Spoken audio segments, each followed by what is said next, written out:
Selamat malam, Assalamualaikum warahmatullahi wabarakatuh. Selamat datang semua para sobat horor, kembali lagi di podcast Bagi Horor. Dan ini adalah malam spesial Halloween. Agak susah napas ya teman-teman ya. Ini buat yang dengerin di podcast, yang gak tahu aku ngapain, coba ke YouTube sebentar. Lihat kostum yang lagi aku pakai. Keren ya. Wah, ini aku nggak tahu ini topeng apa, tapi katanya si nenek sihir gitu lah. Ada rambutnya tipis ya kan.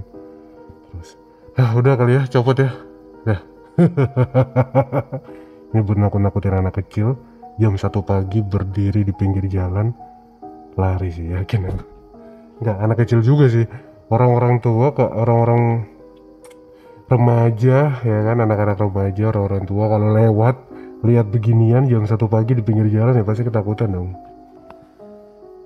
Lebih serem enggak? Aduh ya ampun, panas banget pakai topeng itu ya. Nah gini aja teman-teman. Selamat datang semuanya di podcast Bagi Horor. Kita akan malam Halloween tanggal 31 Oktober 2024 bertepatan di hari Kamis ini, tepat malam Jumat. Halloween, buat yang gak tahu Halloween, ya udah banyak lah ya sejarah-sejarah, kalian tonton aja sendiri di mana kayak dengerin cerita soal Halloween. Tapi malam Halloween itu selalu identik dengan yang namanya kita pakai kostum menyeramkan ya kan. Dan yang bikin serem adalah gimana kalau ternyata di sekumpulan orang-orang yang sedang menggunakan kostum menyeramkan, kayak aku pakai topeng ini tadi ya, itu ternyata ada sosok ini beneran gitu ya, yang bukan topeng, yang orang beneran. Wah itu kadang yang nggak bisa. Baik kalau kalian cari cerita serem soal Halloween, ya masalahnya orang-orang semua pakai kostum gitu ya kan, nggak ada yang tahu mana yang beneran, mana yang orang. Itu dia. Di malam Halloween kali ini aku akan membagikan cerita-cerita pendek seram yang sudah masuk di email podcast Bagi Horor yang sudah lama tidak aku bacakan. Karena kemarin baru saja kita menyelesaikan Langgar Tanah Tulah dari Bang Dioseta. Dulu aku ingat banget teman-teman, dulu ada satu cerita di podcast Bagi Horor ya, yang judulnya itu Taksi Online. Itu cerita soal Halloween teman-teman. Kayak aku mau bacain lagi deh cerita ini, karena aku agak lupa-lupa ingat gitu sama ceritanya. Gak terlalu ingat, tapi ada detail ceritanya aku ingat. Yang paling aku ingat adalah cerita ini bertepatan ketika Halloween. Jadi nanti aku mau bacain ulang cerita ini pas di malam Halloween. Untuk semuanya jangan lupa, buat yang belum follow platform podcast manapun yang sedang kalian gunakan sekarang untuk mendengarkan podcast Bagi Horor ya, jangan lupa untuk di follow. Asik, keren ya, pakai jubah begini kayak asik gitu.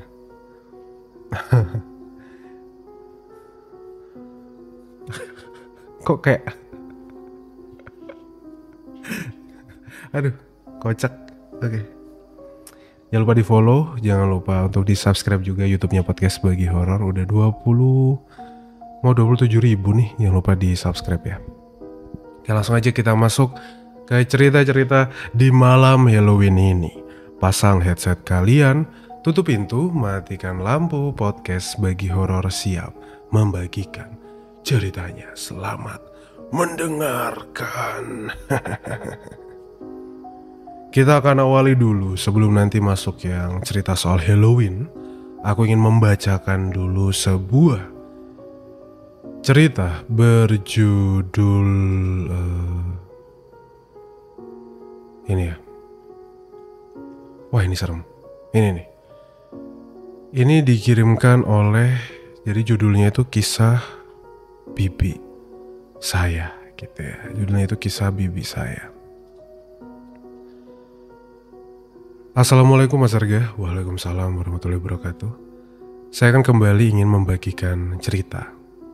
Kali ini saya ingin bercerita tentang apa yang pernah dialami bibi saya ketika dia bekerja di Taiwan menjadi seorang TKW.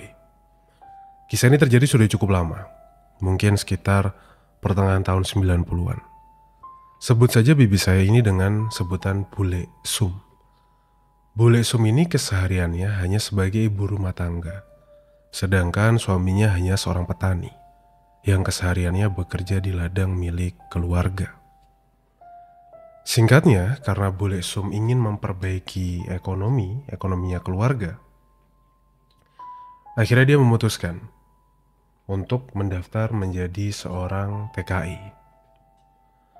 Setelah mengurus ini itu dan menjalani serangkaian persyaratan, akhirnya Bule Sum pun diberangkatkan oleh agen penyalur tenaga kerja ke Taiwan untuk menjadi seorang ART.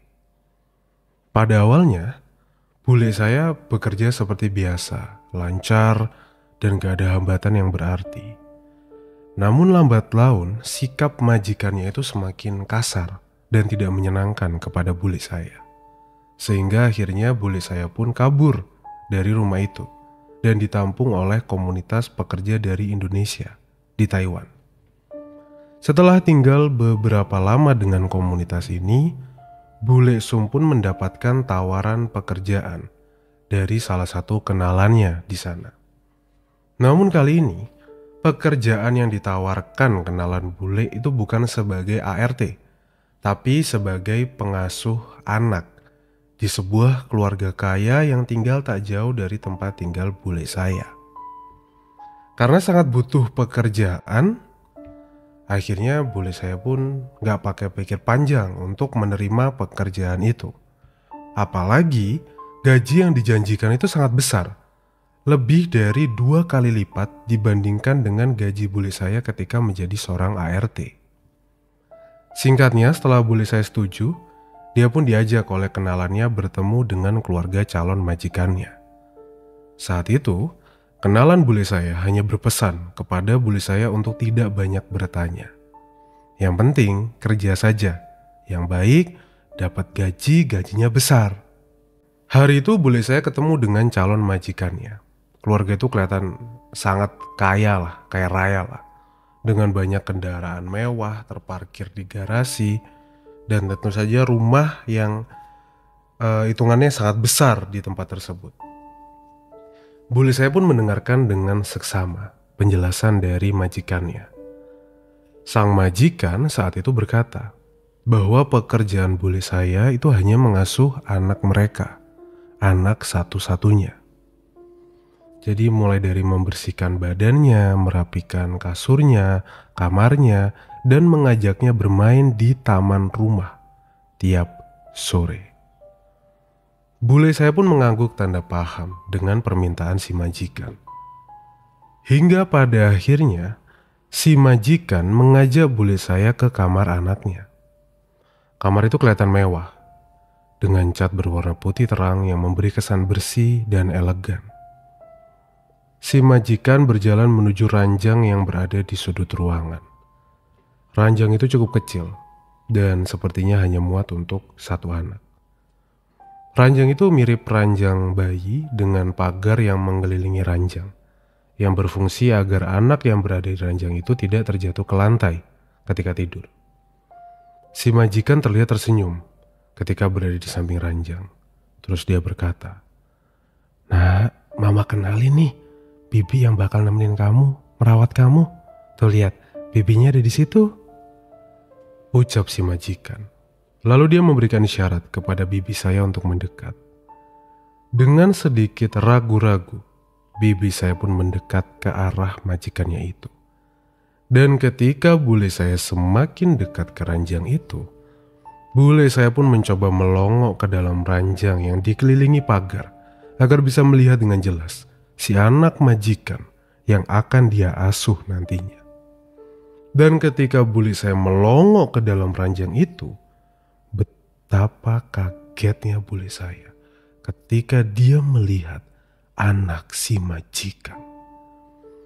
Anak si majikan itu terlihat memakai pakaian rapi, terlihat mahal. Namun bukan itu yang membuat bule saya terkejut. Yang membuat bule saya terkejut adalah anak si majikan itu terlihat kurus kering, rambutnya tipis setengah botak, mulutnya menganga dengan lebar, dengan mata sayu terbuka menghadap ke atas. Ya, anak si majikan itu sudah menjadi mayat. Jadi, pekerjaan bule saya itu mengurus mayat seorang anak yang telah lama diawetkan dan sangat menyeramkan.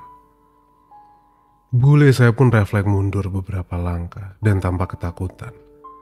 Si majikan mencoba membujuk bule saya untuk tidak takut. Tapi bule saya jelas sangat ketakutan. Dia pun langsung menolak bekerja di rumah itu setelah tahu bahwa dia harus mengurus mayat. Meskipun si majikan terus membujuk dan merayu, namun bule saya tetap menolak dan memilih untuk pulang.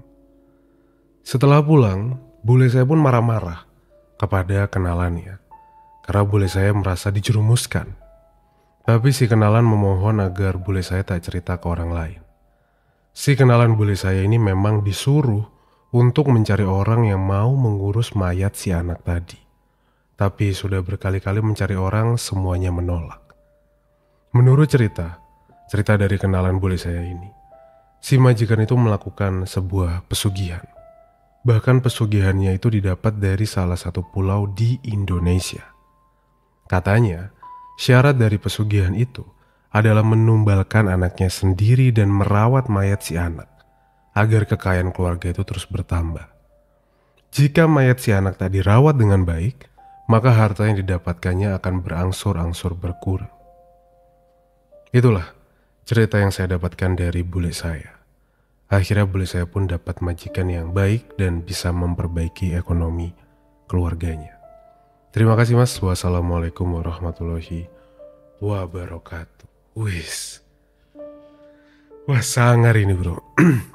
Ini baru pertama kali aku mendengar kisah mengenai sebuah pesugihan yang dimana dia harus merawat tumbalnya yang sudah meninggal tadi ya. Diawetkan dan dirawat supaya kekayaannya bisa terus bertambah. Ini baru pertama kali nih aku dengar nih. Sangar. Ini cerita ini dikirimkan oleh seseorang yang menonton live pokoknya. Aku gak tahu boleh disebutkan atau tidak di podcast ya. Tapi sekali lagi terima kasih untuk pencerita barusan yang sudah mengirimkan cerita dari bulenya. Nah, yang kedua, di cerita yang kedua ini ada cerita dari Kang Kamera nih. Aku mau bacakan cerita dari Kang Kamera yang judulnya itu Arman. Ya, Arman. Arman ini kalau nggak salah nama temennya deh. Nama temennya Kang Kamera. Pendek ceritanya. Kita bacakan aja. Udah lama nih nggak ngirim cerita. Tapi pengalaman ini dari temen kantor. Gue samarin namanya Arman ya. Jarak dia dari kantor ke rumah itu sekitar 80 km. 80 kilo jauh juga ya. 80 kilo loh. Rumah dia di daerah Ciseng atau Ciseeng. Lanjut aja ya ceritanya. Ceritanya gak panjang kok, tapi lumayan bikin bulu kudu gue merinding pas denger. Malam itu, Arman itu baru saja lembur.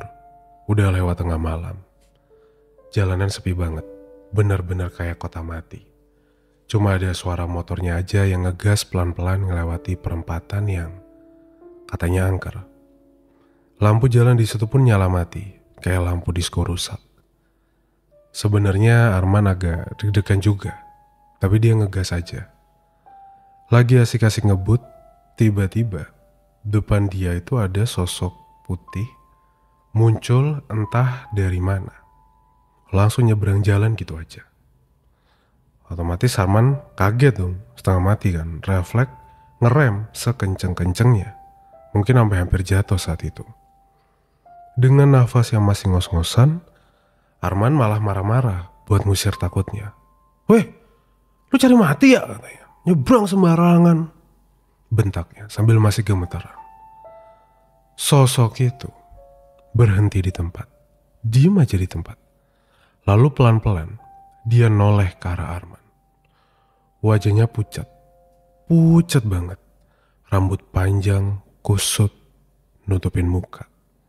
Matanya hitam, kosong, ngeliat lurus ke arah Arman. Gak ngedip, gak ada ekspresi.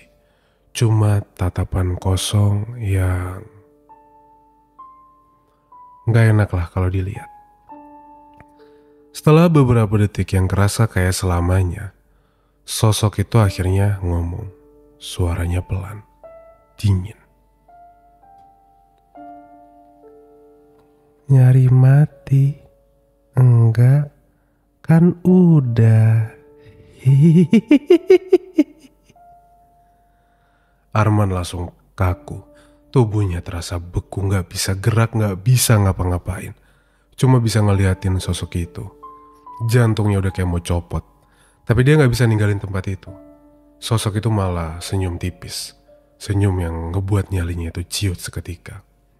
Terus dia muter badan, jalan pelan-pelan masuk ke kegelapan. Bener-bener ngilang gitu aja. Butuh beberapa detik buat Arman balik sadar. Dan begitu dia bisa gerak, dia langsung ngegas sekencang mungkin dari situ. Pas sampai rumah, tangannya itu masih gemetaran. Jantungnya masih deg-degan. Malam itu Arman gak bisa tidur. Cuma kepikiran terus kata-kata sosok ini. Udah kan? Aduh. Kan udah gitu ya. Ternyata Aisyah udah meninggal, tentu saja dong. Dia setan. Waduh. Ngeliat sosok di pinggir jalan. Kapan hari itu aku lihat. Aku lupa nyetir kapan, malam-malam pokoknya. Aku baru balik. Lewatlah satu jalan, itu pulang jam berapa aku ya? Malam pokoknya, lumayan malam lah. Itu jalan ada tikungan belok gitu. Aku tuh penumpang deh, bukan yang nyetir. Pas belok tikungan ini, aku lihat kayak ada orang duduk di pas di tikungannya itu loh. Kayak ada orang berdiri atau ngapain, nggak tahu lah. Kayak karung bentukannya. Pas belok gini, ada orang, tapi kok aneh banget bentuknya. Terus aku langsung lihat kan. Pas aku langsung intip, aku kan nggak nyetir kan, jadi aku langsung bisa noleh ke belakang kan. Di tikungan itu nggak ada apa-apa, nggak ada orang, nggak ada karung, karena aku pikirnya karung. Tapi nggak ada. Thank you Kang Kamera, sudah mengirimkan cerita dari teman kantornya si Arman. Bro, jarak kantor ke rumah 80 km tuh jauh banget loh. Sumpah 80 kilo loh itu. Coba aku cari jarak Surabaya Malang ya. Jarak Surabaya Malang tuh berapa? 95 kilo. 18 km lagi Surabaya Malang tuh. Kalau Surabaya Mojokerto berapa? Surabaya Mojokerto aja 51 kilo bro. 52 lewat tol. Ini 80 kilo? Wah. Respect sama si Arman, temennya Kang Kamera. 80 kilo bro. Gila, itu jauh banget bro. Dan sangar. Wih, ini ada cerita soal naik gunung nih. Asik, tapi ini lumayan panjang, jadi aku bacain besok aja pas episode biasa. Nah, ini kita masuk ke cerita yang sangat pingin aku remake dari kapan tahu tuh. Aku pengen bacain banget cerita ini, tapi aku lupa judulnya itu apa. Terus kemarin pas ngobrol sama di live ya, ngobrol di live, terus mereka kasih tahu, bang ini judulnya gitu. Aku cari-cari, oh iya benar, asik nih gitu. Ini cerita pas banget dikirimin tahun 2021 dan kejadiannya pas malam Halloween kayak sekarang ini. Taksi online. Hai Arga, aku Zaza. Aku follower lama podcast bagi horor. Awalnya gak ada niat sih buat sharing, tapi kayaknya seru juga kalau pengalamanku dibacain. And by the way, I'm a big fan of your voice. Selalu match sama semua cerita. Oh iya, untuk cerita pertama ini aku dapetin last week Halloween tahun kemarin. Dan ini bukan cerita horor yang pure setan gitu, ini lebih ke thriller. Tapi ada sedikit ghost taste-nya gitu loh. Jadi waktu itu aku ikut yang namanya event Halloween di salah satu hotel di Bandung. Ini private party gitu. Berhubung lagi pandemi kan. Aku sampai ke hotel itu jam 11 malam. Dan tentu saja aku pakai kostum yang udah disiapin sesuai dress code. Aku datang sama 2 temanku pakai taksi online. Semua baik-baik aja tuh. Sampai kita masuk ke ballroomnya. Semuanya happy-happy, seru-seru. Tapi karena aku bukan peminum alkohol ya, jadi pas ada sesi minum alkohol, aku keluar ke arah balkon. Di sana ada 2 cowok sama cewek. Maksudnya 2 pasangan gitu loh. Jadi aku melipir ke arah pinggir kanan menuju ke pintu balkon sampingnya. Karena memang desain dari bangunannya itu tuh menyerupai kastil gitu.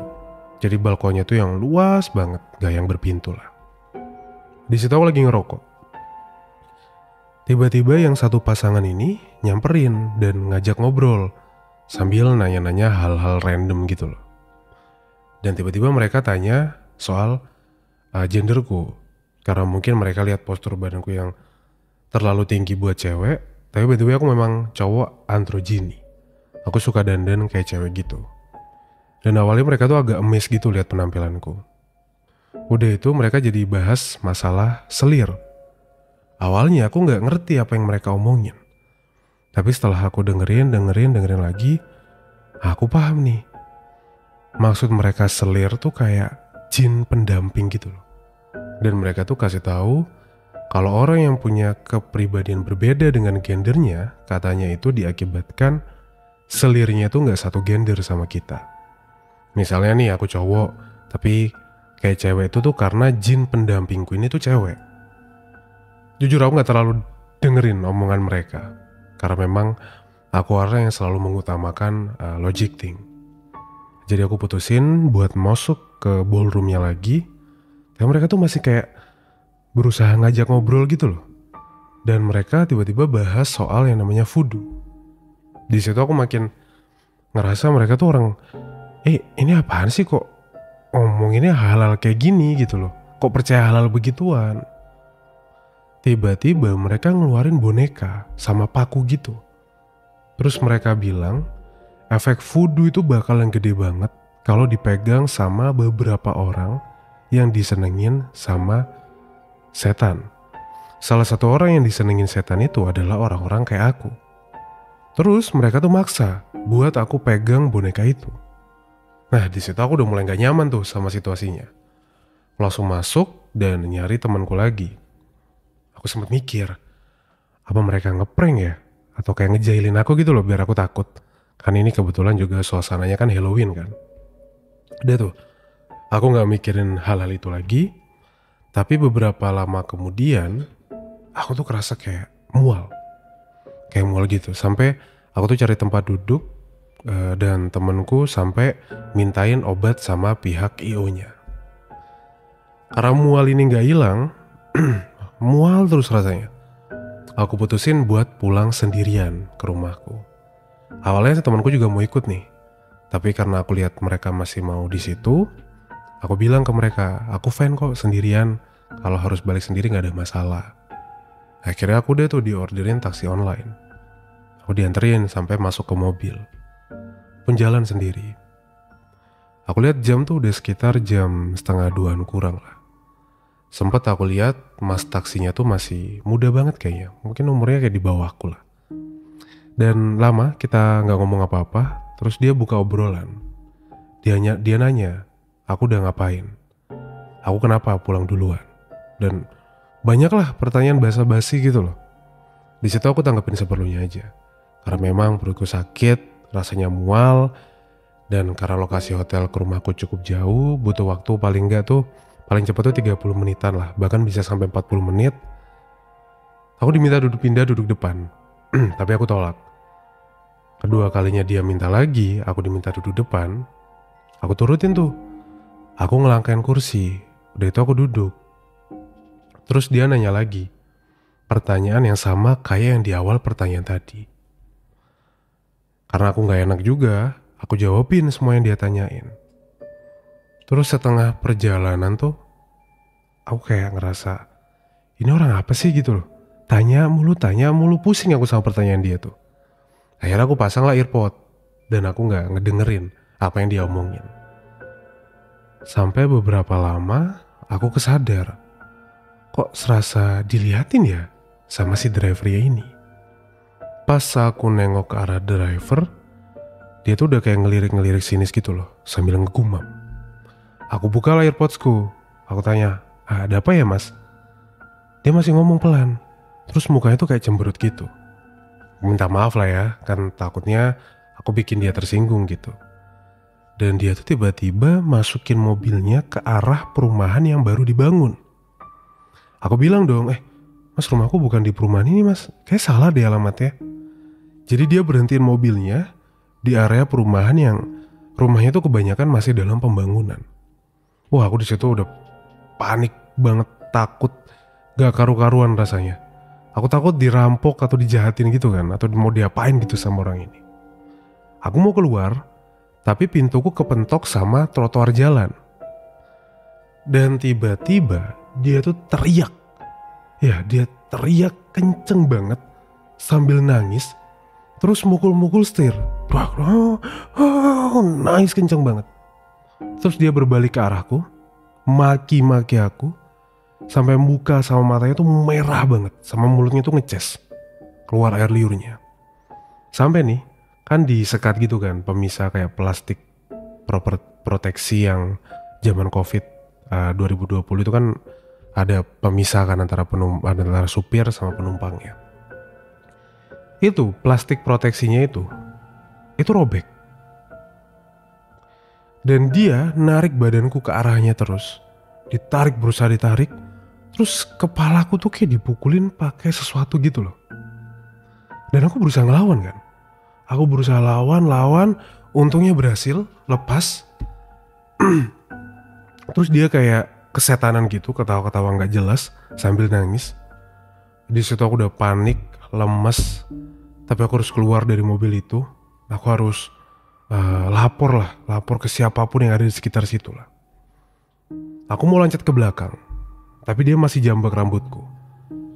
Sambil dia usaha keluar dari plastik proteksinya itu, plastik pemisahnya itu. Aku teriak-teriak, karena kan biasanya kan di proyekan suka ada penjaga atau security gitu kan. Jadi aku berusaha teriak-teriak. Pas coba ke belakang lagi, dia mukul kepalaku pakai tang. Dan di situ udah lemes banget. Aku sampai jatuh setengah badanku ke kursi belakang. Terus dia ngomong pakai bahasa Sunda. Ngomong gini. Iya jeng ubar kasialan. Sia bakal diakan iblis gitu. Ini obat sial. Lu bakalan dimakan, ditelan sama iblis. Ngedenger itu, aku jadi ingat orang yang bawa voodoo di hotel tadi. Aku langsung gemeteran, ditambah lihat darah kan yang keluar dari kepalaku ngucur gitu kan ke mukaku. Netes di kursi. Aku teriak lagi dan akhirnya ada bapak yang gedor kaca depan mobil. Dan si driver ini jadi histeris lagi. Sambil kupingku tuh dijepit pakai tang yang dia pakai buat mukul kepalaku tadi. Dan akhirnya dua bapak itu masuk lewat pintu belakang dan narik badan aku keluar. Yang satu lagi megangin si drivernya. Terus bapak ini manggil orang-orang gitulah. Dan mereka bawa aku ke klinik. Dan aku gak tahu lagi habis itu si drivernya gimana. Nah pas di klinik itu aku disamperin sama polisi. Ya dimintai kesaksian lah. Dan udah tuh aku ceritain apa yang aku alami kejadiannya. Dan aku jadi bolak-balik pengadilan. Dan yang anehnya itu pas sidang terakhir aku kan samperin nih drivernya nih. Sejujurnya aku kasihan sebenarnya lihat dia karena kan masih muda kan. Sekali lagi aku minta maaf kalau aku bikin dia tersinggung pas di dalam mobil itu. Karena aku pikir dia kesel karena aku kacangin kan. Tapi dia malah nanya, kalau aku ini siapa? Terus dia kayak senyum nyeringnya gitu. Ya itu tadi cerita dari Kak Zaza soal taksi online. Dimana pengalamannya waktu malam Halloween. Ini bukan lagi soal horor ya, itu kriminalitas ya. Kriminalitas tuh, pas zaman COVID lagi kan kejadiannya, tahun 2020. Oktober, ya lagi banyak-banyak COVID itu. Makanya pestanya kan jadi private. Anjir kayak, wah serem ya. Nonton di YouTube makanya biar tahu aku ngapain. Anjir kayak pocong hitam gitu. Lebih ke kayak ibu-ibu ya, lebih ke kayak emak-emak pakai jilbab gitu loh. Ya ini nama juga jubah teman-teman.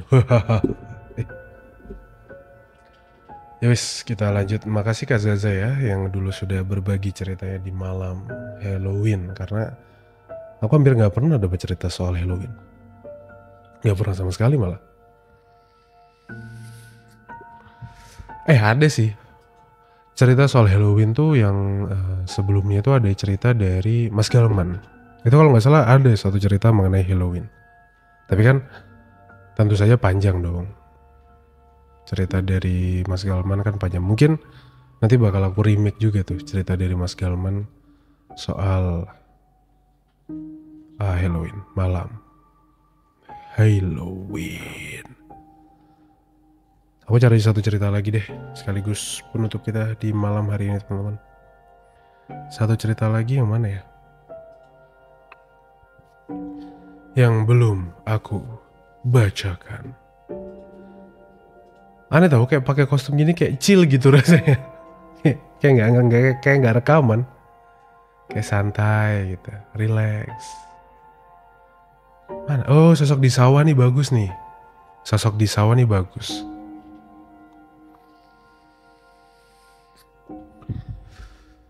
Halo, perkenalkan sebut saja nama saya Bayu. Kejadian ini terjadi waktu beberapa tahun yang lalu. Ketika aku masih sering menghabiskan liburan di rumah kakek di sebuah desa kecil yang ada di Jawa Timur. Desanya itu masih dikelilingi oleh persawahan yang luas. Jadi masih banyak sawah di desa ini. Waktu kecil, aku sering main di sana sama teman-teman. Tapi setelah kejadian ini, aku nggak pernah lagi berani mendekati sawah, terutama saat senja tiba. Suatu sore, aku memutuskan untuk jalan-jalan di tepi sawah, sambil menikmati angin sejuk desa, nyaman gitu kan. Matahari mulai terbenam, langit berubah warnanya jadi orange kemerahan. Suasananya enak, damai, tapi ada perasaan aneh yang mulai merayap di pikiranku. Desa ini memang terkenal dengan cerita-cerita mistisnya, dan persawahan ini sering dikaitkan dengan penampakan-penampakan aneh. Aku terus jalan, sampai tiba di sebuah gubuk kecil di tengah sawah. Gubuk itu sering dipakai para petani untuk beristirahat, tapi sore itu kosong. Aku duduk di tepi gubuk, memandangi hamparan padi yang bergoyang ketiup angin.